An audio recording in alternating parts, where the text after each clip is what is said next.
10 ወሳኝ የህይወት ህጎች።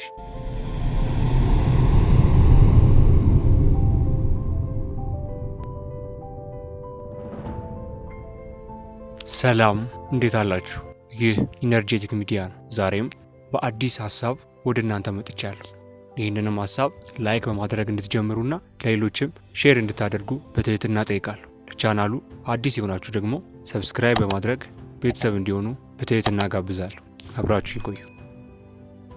ህይወታችንን የተሳካና የተስተካከለ የሚያደርጉልን ህጎች ቢኖሩ መልካም ነው። ምክንያቱም ህጎች በህይወታችን ላይ ለውጥ እንድናይ በሚገባ ስለሚያግዙን ነው። በህይወታችን ውስጥ በጣም ብዙ ያልተጻፉ ህጎች አሉ። አንዳንዶች ለህይወታችን የሚጠቅሙ ሲሆኑ፣ ሌሎች ደግሞ ህይወታችንን የሚጎዱ ናቸው። ያልተጻፈ ህግ ማለት አልተደነገገም፣ ነገር ግን በህይወታችን ውስጥ እንድናደርገው ሁኔታዎች የሚያስገድዱን ማለት። ለምሳሌ በህይወት ውስጥ 2 ወይም 3 እንድትበላ የሚያስገድድ ህግ የለም፣ ግን ታደርገዋለህ ምክንያቱም ስለሚጠቅም። አሁን የምነግራችሁ 10 ወሳኝ ህጎችም አልተደነገጉም፣ ነገር ግን በህይወታችን ውስጥ በጣም የሚጠቅሙ ህጎች ናቸው። የሚያስገርማችሁ ከምነግራችሁ ህጎች መካከል አብዛኞቹን እንዴት እስካሁን አላደረኩም ብላችሁ የምትገረሙባቸው ናቸው። አሁን የምነግራችሁ የህይወት ህጎች ብዙ ስኬታማ ሰዎች በህይወታቸው ውስጥ እንደ መርህ አድርገው የተከተሉትን ህጎች ነው። እናንተም ይጠቅማችኋል፣ ይለውጣችኋል ብዬ ስላሰብኩ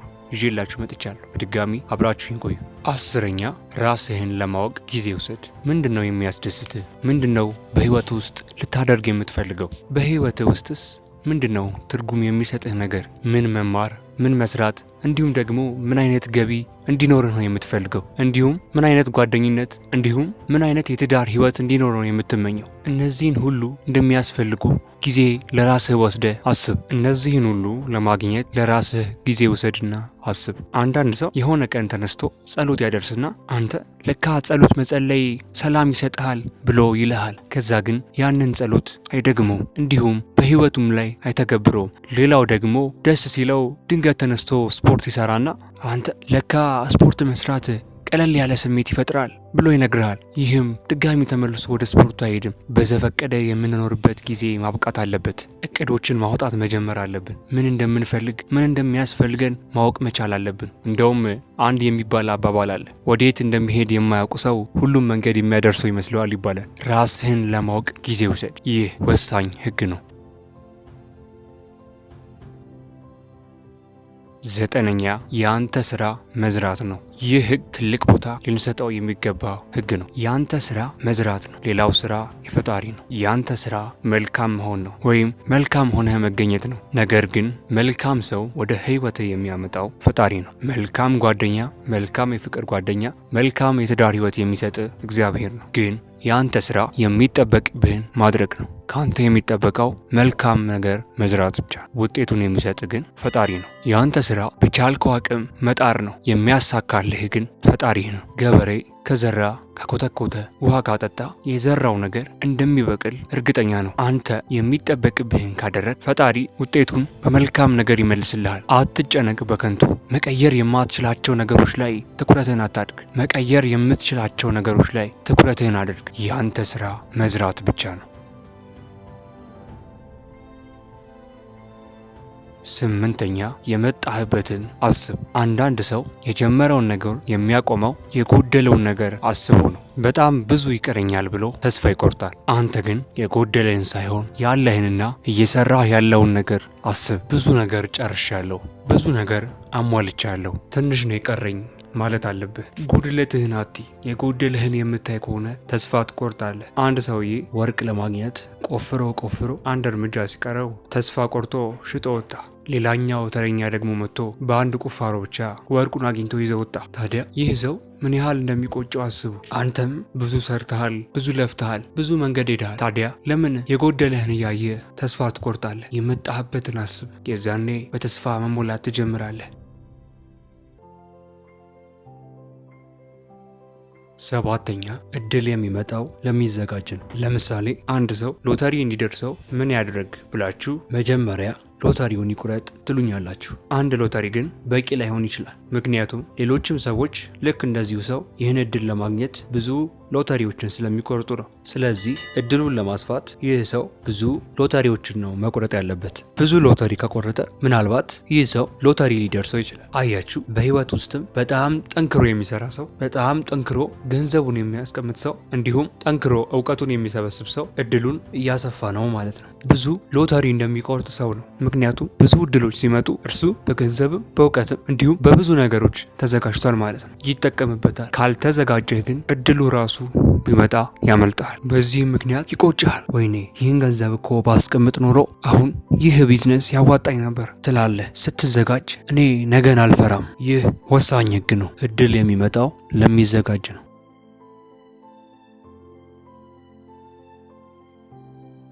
6ኛ ልታደርግ የምታስበውን ሁሉ አትናገር። ራዕይ የምትኖረው የምታደርገው ነገር ነው እንጂ የምትናገረው ወይም በሄድክበት የምታወራው አይደለም። ለሰዎች በተናገርከው በዘራኸው ቁጥር አቅም እያጣህ ትመጣለህ። ያወራኸውን ወሬ አታደርገውም። ብዙ ጊዜ ባትናገር ጥሩ ነው። በተለይ መናገርህ የሚጠቅምህ ካልሆነ፣ በተለይ ያ ሰው ህልምህ ላይ የሚረዳህ ካልሆነ ለምን ራዕይህን ትነግረዋለህ? ሰምቶ ዝም ለሚልህ ይህ ነገር ቢቀርብስ አትችልም እኮ አይሳካልህም እኮ ለሚል ሰው አትናገር። ምክንያቱም በነገርከው ቁጥር አንተ ራስህ አቅም እያጣህ ትመጣለህ። አብዛኛው ጊዜ ውስጥህ የተቀመጠው ነገር ልውጣ ብሎ ትጨነቅ ይሆናል። ነገር ግን ያንን ሀሳብ ለራስህ ንገረው። ስለዚህ አንተ መናገር አይጠበቅብህ። ስራህ ራሱ መናገር እስኪጀምር ድረስ ዝም በል። የምታስበውን ሁሉ ለሰዎች አትናገር። 5ኛ ፍርሃትህን መጋፈጥ ተለማመድ። በጣም አጥብቀህ የምትፈልጋቸውን ነገሮች ያሉት ከፍርሃት ጀርባ ነው። አየህ፣ ለውጥ ከፈለክ ፍርሃት ከያዘህ በቃ ትልቅ ነገር ሊያመልጥህ ነው። ስለዚህ መለወጥ አለብህ። ራስህን ማሳመን አለብህ። ጥልቅ መሻት ያለው ሰው ፍርሃቱን በሚገባ ይጋፈጣል። የማይፈራ ወይም ጥርጣሬ የማይሰማው ሰው በጭራሽ የለም። ሁሉም ሰው ትንሽዬም ቢሆን ፍርሃት አለው። ፍርሃትን የምታሸንፈው በፍላጎትህ ነው፣ በጥልቅ መሻትህ ነው። ምን ያህል ትፈልገዋለህ ያንን ነገር? ያኔ ዋጋ መክፈል ትጀምራለህ። ያንን ነገር ባታደርግ የምታጣውን ነገር አስብ፣ የሚጎድልብህን ነገር አስብ። እንዲሁም ያንን ነገር ደግሞ ብታደርግ የምታገኘውን ነገር አስብ። ሽልማቱን አስብ፣ ውጤቱን አስብ፣ ስኬታማነትህን አርቀህ አስብ። ያኔ መፍራት ታቆማለህ። ሙሉ በሙሉ በራስህ መተማመን ትጀምራለህ። ለአይምሮህ ደግሞ ደፋር እንደሆንክ ንገረው። አይምሮህን ከነገርከው አንተ ጥልቅ ፍላጎት ካለህ የምትፈራው ነገር አይኖርም። ፍርሃትህን በሚገባ መጋፈጥ መጀመር አለብህ። ይህ ወሳኝ ህግ ነው። 4ኛ ሁሉንም ለማስደሰት አትሞክር። መለወጥ ከፈለግ ከምንጊዜውም በላይ ምርጡ ጊዜ አሁን ነው። አየህ፣ መለወጥ ካሉብን ነገሮች አንዱ ሁሉንም ማስደሰት መቻል አለብኝ የሚለውን ህግን ከህይወት ላይ ሰርዘው። ራስህን አስደስት። ለምትወዳቸው እንዲሁም ለምታከብራቸው ሰዎች ቅድሚያ ስጥ። ነገር ግን ሁሉንም ሰው አስደስታለሁ ብለህ መባከን የለብህ። አየህ፣ ካረጀህ በኋላ እድሜህም ካለፈ በኋላ የሚቆጭህ ካደረግከው ይልቅ ያላደረግከው ነገር ነው። ምን አለ ይህን ባደርገው ኖሮ፣ ምን አለ እንዲህ ቢሆን ኖሮ ትላለህ። ስለዚህ ካሁኑ ሁሉንም ለማስደሰት መሞከርህን አቁም። ይህ ወሳኝና ዋና ህግ ነው።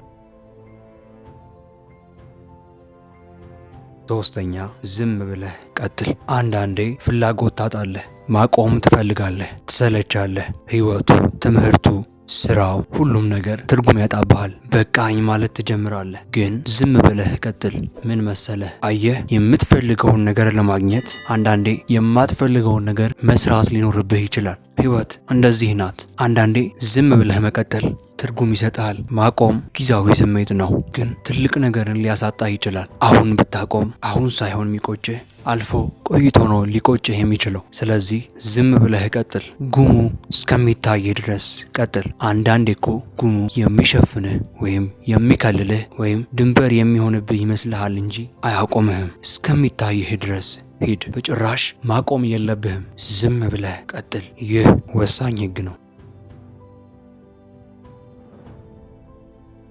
ሁለተኛ ከምታገኘው ላይ ለፈጣሪ ስጥ። ክርስቲያን ከሆንክ መባ ወይም አስራት መስጠት አለብህ። ሙስሊም ከሆንክ ደግሞ ዘካ ማውጣት አለብህ። ምን መሰለህ? ለመንግስት ግብር ትከፍላለህ። ምክንያቱም ደህንነትህን ስለሚያስጠብቅልህ፣ በሰላም ወጥተህ ስለምትገባ፣ ከሌባ ስለሚጠብቅህ፣ ወይም ደግሞ መሰረተ ልማቶች ስለሚሰሩልህ። ስለዚህ ለመንግስት 10ም ሊሆን ይችላል 15 ወይም ደግሞ 30% ሊሆን ይችላል ለመንግስት ግብር የመክፈል ግዴታ አለብህ። አየህ፣ ፈጣሪ ደግሞ ጤናን ሰጥቶሃል። ወጥተህ እንድትገባ ሰርተህ እንድታገኝ ሁሉን ነገር ለአንተ ሰጥቶሃል። እውቀትን፣ አሁን ያለህን ማንነት ሳይቀር ለአንተ ሰጥቶሃል። ስለዚህ መክፈል አለብህ፣ መስጠት አለብህ፣ ማድረግ አለብህ።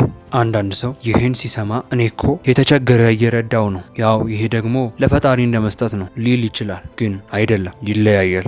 መጀመሪያ ለፈጣሪ መስጠት አለብህ። ከዛ ግን ለችግረኞች መስጠት የአንተ ፍላጎት። ቅድሚያ ግን የምታወጣው መባ፣ አስራት ወይም ደግሞ ዘካ ነው። አሁን ወደ መጨረሻው አልፋለሁ። ይህ ኢነርጄቲክ ሚዲያ ነው። ቻናሉን ሰብስክራይብ በማድረግ ይህ ኢነርጄቲክ ሚዲያ ነው። ለቻናሉ አዲስ የሆናችሁ ቻናሉን ሰብስክራይብ በማድረግ ቤተሰብ እንዲሆኑ በአክብሮትና በትህትና ጠይቃለሁ። አንደኛው የመጨረሻው እንዲሁም ደግሞ ወሳኙ ህግ ከማይመስሉ ሰዎች ራቅ። አንዳንዴ ማደግህን የምታውቀው በጣም የቅርቤ ናቸው ከምትላቸው ሰዎች መራቅ ስትጀምር ነው። ለምን መሰለህ? እነሱ ካልተለወጡ ካላደጉ አንተ ቆመ መቅረት የለብህም። ከሚሮጥ ጋር ነው አብረህ መሮጥ ያለብህ። አንድ አይነት ቀለም ያላቸው ወፎች ናቸው አብረው የሚሮጡት የሚበሩት። አየህ፣ ጓደኞችን መጥላት አይደለም እንዲሁም መተውም አይደለም ያለብህ። ግን እነርሱ ካልተለወጡ ካላደጉ አንተ እኮ ቆመ ልትቀር ነው።